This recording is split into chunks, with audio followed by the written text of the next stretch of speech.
So Canon is about to cross some huge milestones, as well as setting up some intriguing next moves. We got fresh whispers about lenses and more concrete details on the bodies that are on the way, so let's jump in.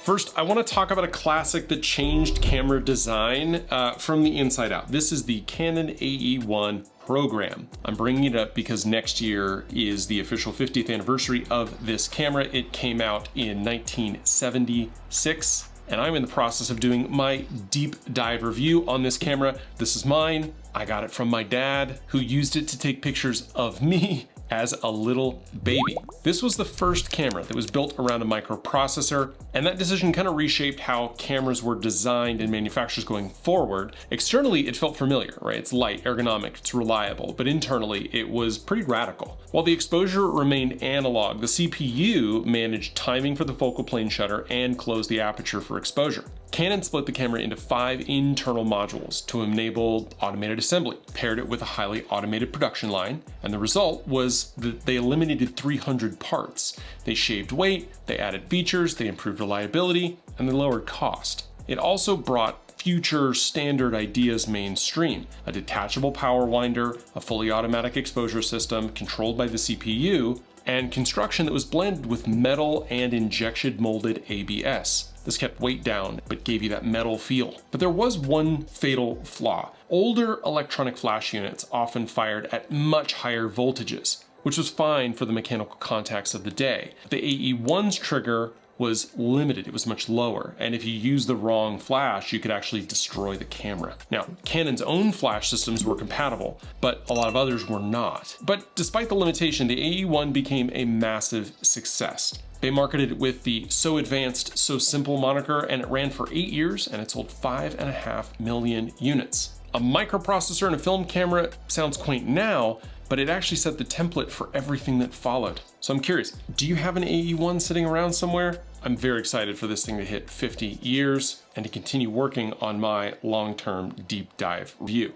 But next, I want to talk about Canon's, well, one of their toughest cameras. Right, this is the end of an era. We're closing a book on the flagship DSLR world, because the EOS 1DX Mark III, which had development that was announced in October of 2019 and officially announced in January of 2020, has been marked as discontinued in Japan. Retailers might have stock for a while, but once it's gone, that'll be it for the 1 Series DSLR line. And I would love for someone to comment down below if they remember specifically watching folks like Peter McKinnon run around on like a one wheel with the 1DX Mark III on a Joby tripod stand as a vlogging camera. Like, I remember that. That was a big deal back then. I say back then, it was 2020. But if we do a quick recap on the specs, it underscores why it was so important. It was a 20 megapixel full frame CMOS camera, but it was paired with the Digic X processor, and it had a 191 point AF system in the viewfinder, plus it had dual pixel CMOS AF with the 525 selectable area. So it was a hybrid combination of DSLR cross-type AF systems along with the mirrorless dual pixel AF system built into the sensor. It did both. It shot 16 frames per second with the mirror and 20 frames per second with the mirror up. It shot 4K 60p video. It also shot in 10-bit 422 internally, as well as Canon log 5.5K raw video. It had dual CF Express slots, it had Wi-Fi, Bluetooth, and it had GPS. It was a pro camera. It was built like a tank, and it served a truly capable, hybrid, and demanding population of photographers in some pretty serious environments. Now, obviously, Canon has transitioned the 1 Series to mirrorless with the EOS 1. Let's try that again. Now, Canon has since transitioned the 1 Series to mirrorless with the EOS R1, fully incorporating the RF mount. And the 1DX Mark III is exceeded by this new camera in pretty much every way, except the optical viewfinder, which some photographers still prefer.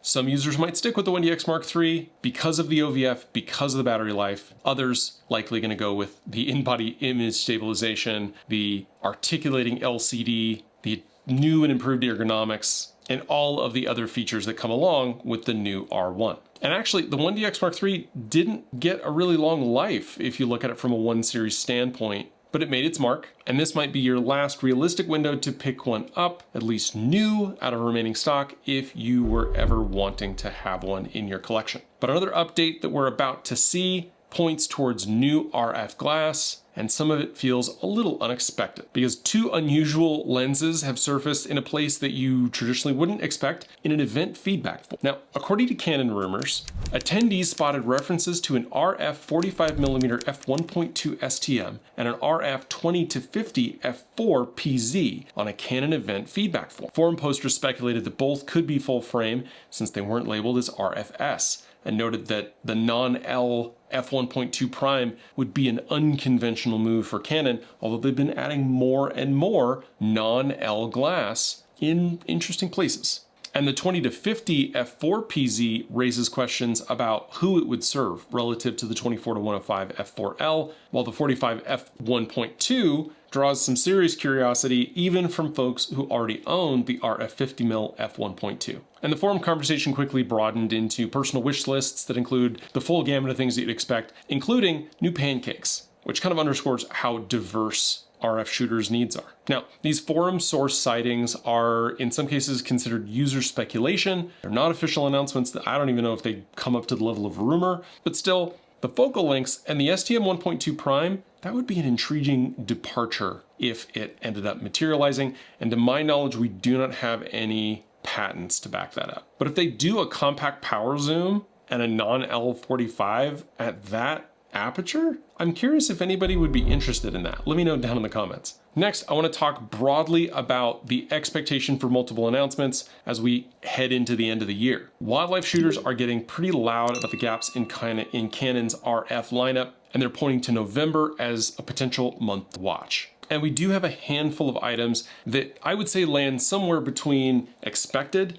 and, I guess, fever dream, and more in the hoped for and somewhat expected category, including the RF 300-600 f5.6, a 200-600 with an f4 to f5.6 range, as well as internal zoom. That lens is considered effectively like buy immediately based on the fact that we're expecting it to come in under $6,000. Additionally, a 200-500 f4 with a dedicated 1.4 by teleconverter.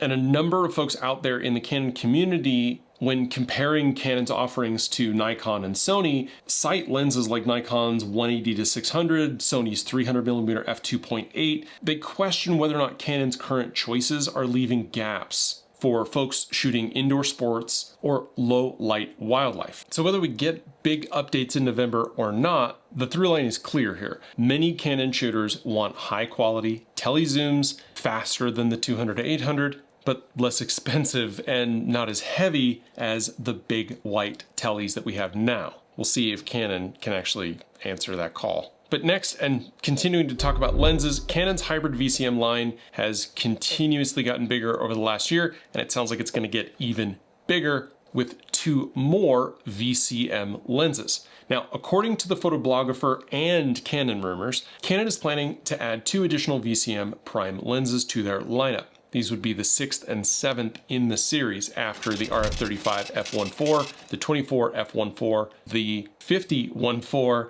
the 20 1.4, and the all-new 85 1.4. You may notice a pattern forming. But one of the forthcoming lenses is actually not expected to be 1.4, pointing at a focal length beyond the 85, likely to be somewhere between 100 and 135. Now, Canon rumors notes that the design goal of keeping these lenses similar in size and weight, useful for gimbals, and consistent for just general rigging, a 135 f2 could potentially have a 65 or rather 67 millimeter filter thread and push the limits of that overall, that shared chassis that everything has, which makes the potential or the more likely entrant to be a 100 millimeter f1.8, potentially with macro capability. But there's also the possibility of non-L wide angle VCM primes also at f1.8. Canon used to have a 28mm f1.8 USM. It wasn't necessarily a loved lens, but it existed. And both of these sources are suggesting that these lenses are expected in 2026. So are you hoping for an ultra fast prime in the long end or something a little bit wider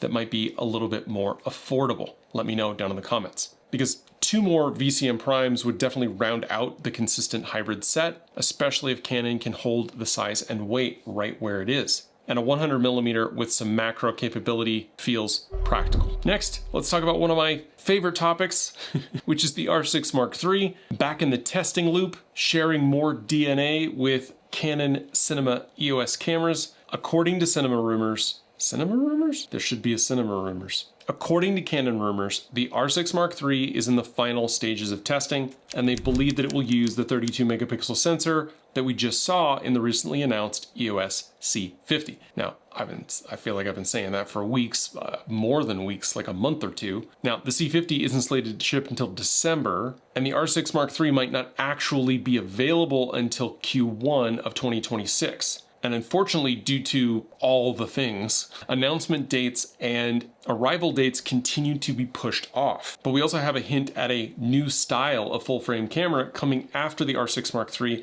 though no specs were shared. So I'm very curious to see what that might be. On the lens side, we have a wild wide-angle prime said to be on the near horizon, being tested alongside that 300 to 600. We talked about the possibility of an ultra-wide fast lens because it just makes sense. There's nothing there now. But with a 32 megapixel R6 class body sharing a cinema sensor to replace the workhorse that is the R6, and the idea of a wild ultra-wide prime along with a 300 to 600L all in testing makes the end of this year and the beginning of next very, very interesting. And lastly, the APS-C rumors continue to heat up. Canon's APS-C flagship, the R7, or what will be the R7 Mark II, is apparently definitely going to drop the shutter, and it can change how a lot of people shoot. According to Camera Times, Daily Camera News, and Canon Rumors, the chatter around the R7 Mark II has ramped up. And the core rumors are circulating around a specific set of specs, which is a 32 megapixel CMOS sensor, the possibility of which it being a backside illuminated sensor is on the table, with a stacked sensor being rather unlikely, but that would be interesting if it was. Ditching the mechanical shutter, positioning it for that 30 to 40 FPS electronic shutter burst,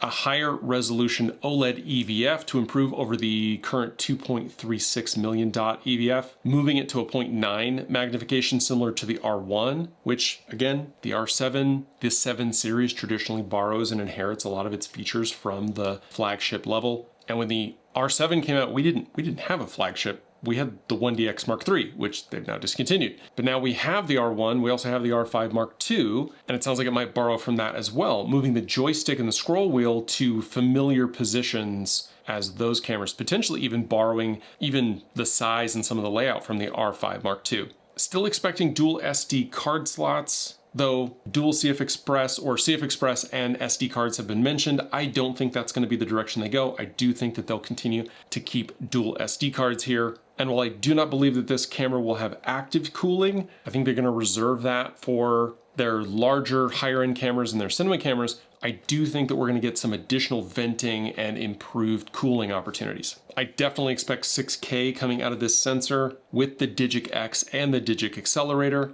Still expecting a third, likely fourth quarter announcement with the potential for early 2026 availability. We have no information on pricing, but I would definitely expect this thing to come in around $2,000. So if Canon goes electronic only, with a robust EVF, super fast burst speeds, improved processing and autofocus inherited from the R1 in an APS-C body that borrows the ergonomics from the R5 Mark II, but comes in at a price even lower than the R6, I think that's going to be something that a lot of shooters have been waiting for. Timelines are varying. Some sources are indicating that it might be within the next 3 months, some saying it might be 6 to 12 months. And the answers to that are we just don't know. And if you want to support what I'm doing here, you can consider becoming a channel member. It's $1. And if you're looking to book a photo or video session, all the details are down below, along with my gear lists. And those links do go to help the channel, but as always, the easiest way to support the channel here is just hit like and subscribe. Those are always free, and they go a long way to helping me grow here on YouTube. Thank you so much for watching, and I'll see you in the next one. Bye.